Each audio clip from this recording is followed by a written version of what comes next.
Sir వాళ్ళెంత దుర్మార్గులు. కన్న తండ్రి తన కూతుర్ని చూడడానికి వెళ్తే మెడ పట్టుకుని బయట గిట్టిన నికృష్టులు.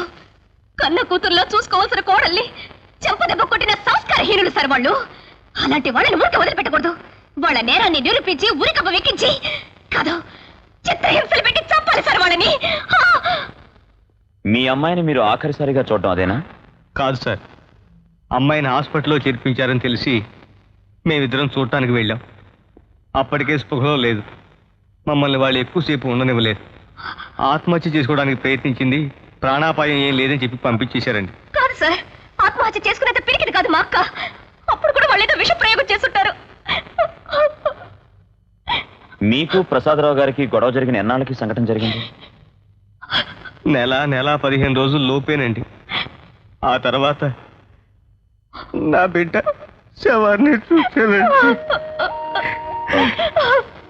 మీరు వెళ్ళండి, అవసరమైతే మళ్ళీ కబురు పెడతా. అలాగేనండి.